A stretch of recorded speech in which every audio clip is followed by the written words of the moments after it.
Every morning, the countdown begins for the markets with meticulous research and analysis designed to help you capitalize on the trading day. Beaming live from the CNBC TV 18 Motilal Oswal studio.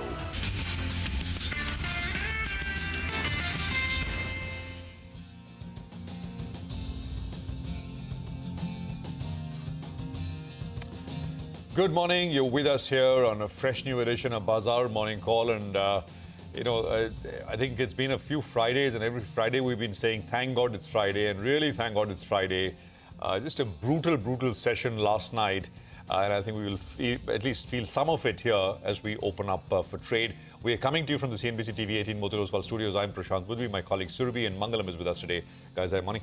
Morning. You call it a Freaky Friday? Is that what you're going with today? No. Let's just say thank God it's Friday. We've had enough of freakiness on Thursday. I think maybe Nigel just couldn't take the Trump tamasha, beyond a point. I think that's why today he sent in Mangalam. But the good part is that we're down, not out yet. Let's see where we go from here on itself. Because from everything that's come by, it seems like maybe we aren't as hurt as some of the others. Absolutely.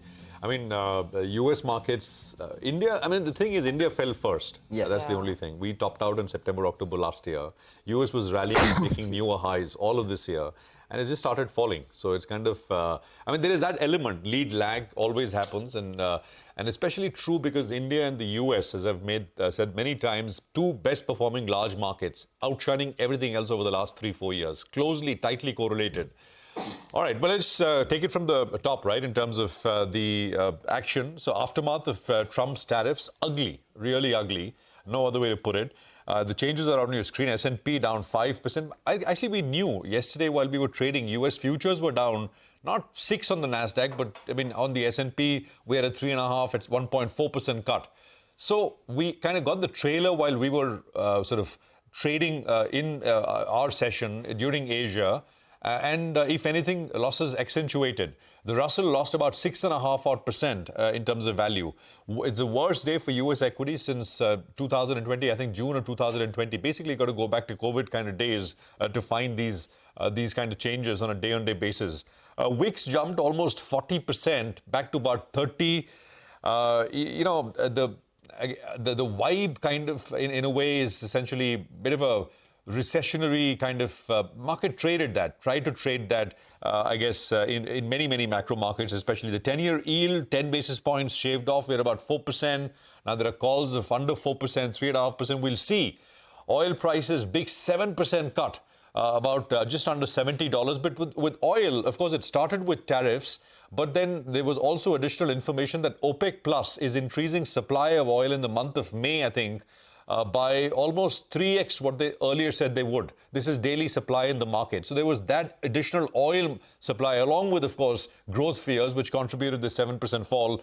Dollar index, we are back at about 102. I think this is essentially where the broad dollar was before Trump took charge. So you're back to pre-election kind of levels here. So this is, of course, all largely driven by the Trump tariff and what he's done. But there was also weaker data, so that complicated matters further. Especially the ISM services number was a miss.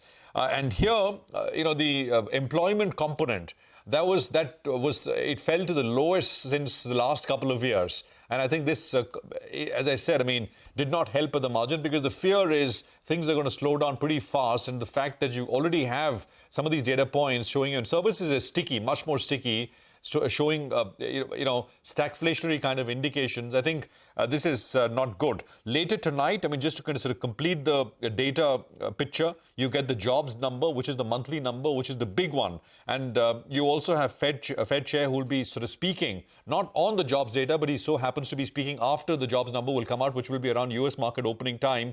And we'll see if he has something to say about the data, of course, and of course tariffs as well. Some other markets, yen was up 2% against the dollar. Gold weakened. Gold was down about 1%. But I think, just if you look at last night, it's just liquidation, overall liquidation. It still is a safe haven and everything that goes with gold. There's no change in that, but it's just that it's done very, very well. I was looking at data points, and I'm just putting out one. Goldman has cut their estimates for GDP growth across Asian countries. For India, it's a 0.3% cut. They're about 6.1%, which is below consensus. And of course, I'm sure others have done, and we'll get you those as well as we go along. Just to tie in the levels here, we put this out yesterday as well. Watch for the 20-day moving average for both the Nifty and the Bank Nifty to be sort of defended. 23,150 between where we are now and the 20-day, there is 23,150, 23,130, 150 is the range. But 23,150 broadly, we'll see if that is defended or not. And for the Nifty Bank as well, the graphics will come up. Support on the 20-day moving average and 49,368, which is the big one, which is the 61.8% retracement of the full bounce that we've seen from the 3rd of March low to the 25th of March high.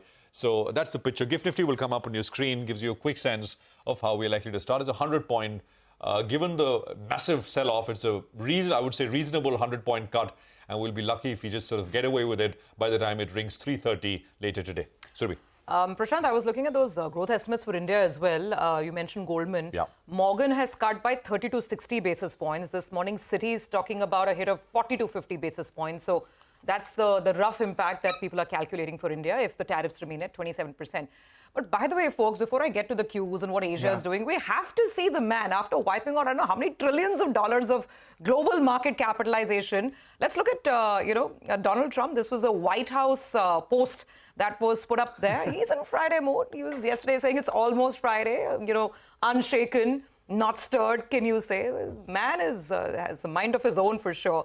So before we talk about how Asian markets are reacting, that's his almost Friday look. Breezy on the White House lawn. The answer, my friend, is blowing in the wind. Blowing in the wind, I think so. That's his mood. I mean, it's a meme fest out there.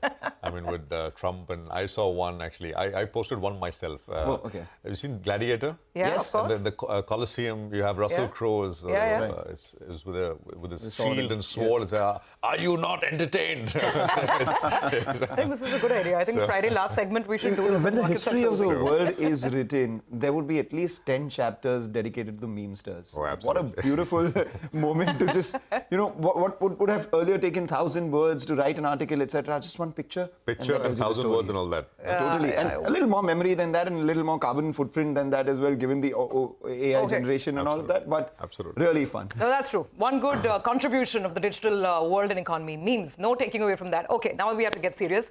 Let's actually play out the sound bites because he was asked about this market rout and Donald Trump was also asked about whether there is room for negotiation or not. Hear out what the US president said. Well, I mean, it's to be expected where this is a patient that was very sick. We really inherited a terrible economy, as you know, with a lot of problems, including loss of manufacturing, plants closed up all over the country. You know, we've lost 90,000 plants since NAFTA, if you think of that. 90,000. It's not even believable. And about 6 billion jobs. And so it was a sick patient that went through an operation on Liberation Day. And it's going to be a booming country, a very booming country. It's going to be amazing, actually. And we see it because we have trillions of dollars committed to come in, trillions. Okay, so that's the US president. And there was some back and forth because Lutnick and trade advisor Peter Navarro originally had said that this is not a back down moment at all. The US president won't back down and there's no scope for, this is not a bargaining chip. There's no scope for negotiation. But then Trump later on went to kind of, deny that. He said that, this would be negotiation. He's always been open to that.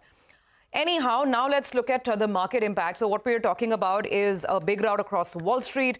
The Magnificent Seven yesterday lost about $1 trillion in market capitalization. By the way, the Russell 2000 slipped into bear market territory. Technical definitions, 20% down from the peak. The Russell was down almost 7%. The Nasdaq obviously was down, almost 6%. Let's now talk about how Asian markets are reacting. If you thought Asia is already done with this fall, that's not the case. Look at the markets. Japan, South Korea, Australia, all these markets are down anywhere between 1% to, in fact, 2.5% on Japan. So the pain continues. It doesn't seem to be entirely over. There's also some additional news flow on China. Fitch yesterday downgraded China to A from A+, the foreign currency rating that is. And why did they do that? Because they said the public finances in China are turning very weak. There's a lot of government debt, and that's making them a little uncertain. By the way, this rating downgrade has happened without taking into account the impact of US tariffs on China. So even without that, they've come up with a downgrade. The markets are not trading. Mainland China, Hong Kong, Taiwan, they're all closed for a local holiday. So we're not exactly getting a Chinese reaction to all of this. On the currency side, the euro and the yen are charging ahead. The dollar, the dollar index has been below 102. The dollar has been faltering, and some of these safe haven currencies, so to speak, they are moving ahead. Let's get them on the screen. You can see 1.1 euro dollar now, and the yen is now at about 146.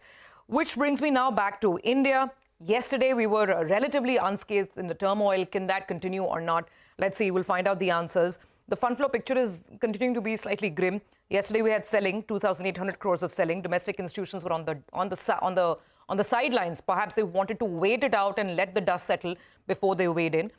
In terms of stocks, one stock that will definitely be in focus, Masgao Dock. The government has decided to sell some stake. There is an OFS where about 4.83%, nearly 5% of the company's equity will be offered for sale. So that's one stock on the radar. But we have to navigate the global storm first, Mangalam. We have to navigate the global storm, and that is something that will, reflect in the GIFT Nifty itself, the Magnificent Seven. I was just this morning trying to revise the names itself. All of them down $1 trillion in market cap, and that was something that really stood out for me from the world. But what's good part is that India is right now perhaps the cleanest shirt in the laundry. Why do I say that? Because the GIFT Nifty, despite the weakness that we've seen overnight on Wall Street, despite the weakness that we're seeing in Asia right now, is not indicating a big cut. It's down just about 102 points. Like Prashant said earlier as well, we'd be happy to take just this, given the sort of weakness that we're seeing around the world. So in light of that, the Indian markets down, but not out. If you look at the Nifty Bank, that really outperformed yesterday, up around 0.5%. The broader markets did a lot better as well, with more stocks advancing than the number of stocks which are declining itself. So we'll just keep an eye out on how that pans out. The two overnight macros which are positive for India is the way Brent fell and the way the dollar index behaved as well. This at a time when we had also seen a fair amount of rupee weakening, FII outflows, etc. So weakness in the dollar index and weakness in crude are India macro positive. Does that sustain into our markets or not is something we'll most definitely watch out for. The FIs who started the series fairly optimistic with 40% long exposure over the last 4 trading sessions have reduced their longs, increased their shorts, and yesterday as well sold about 1,900 crores in index futures. So if we are resilient, then maybe you can see some bit of short covering, if at all we are resilient. So that's something we'll have to watch out for. If you look at the FII long exposure, started the series with 40%, now down to about 30% itself, with shorts at around 70%. Just watching out for a couple of levels on the Nifty. Yesterday's low, extremely crucial, 23,145. Then you have the 50-day moving average at 23,000, and below that is the 20-day moving average of 22,986. So those are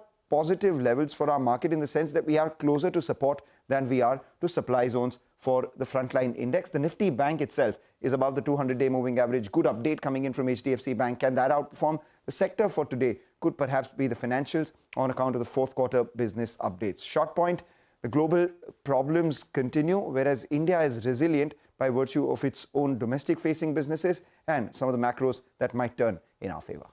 Okay, absolutely. So let's hope that India can remain resilient. Let's kick it off then with the equity call of the morning. Surendra Goyal of Citi says that Indian exports are set to see reciprocal tariffs of 27%. However, he adds a few key export sectors like pharma, energy are currently exempt. He says for large cap listed universe, the impact from reciprocal tariffs could be concentrated in auto ancillaries, chemicals and select industrials. Surendra says IT services may have secondary impact owing to any decline in global or US GDP growth and from decision-making uncertainty as well in the near term. He adds overall impact at the index level could be modest given the relatively low share of US export revenue from these sectors in the overall India large cap universe. He says including small caps and mid caps as well as the unlisted universe, he notes that several sectors like cables and wires, chemicals, auto ancillaries, industrials operating on modest margin profile may seek to pass through tariff impact in price increase to their customers. All right, well, this is Samiran Chakrabarti of Citi who's weighing in as well. He says the imposition of 27% reciprocal tariff on India The weighted average tariff rate on Indian exports to US stands at 25%, with 7% exports exempted from tariffs at the moment. He says, assuming tariffs sustain and all else constant, they estimate export drag could be 50 basis points of GDP and growth impact at 40 basis points. He says some factors like trade diversification and negotiations could lower the impact of a trade if a trade deal is arrived at. He says they now see 3 more 25 basis point rate cuts.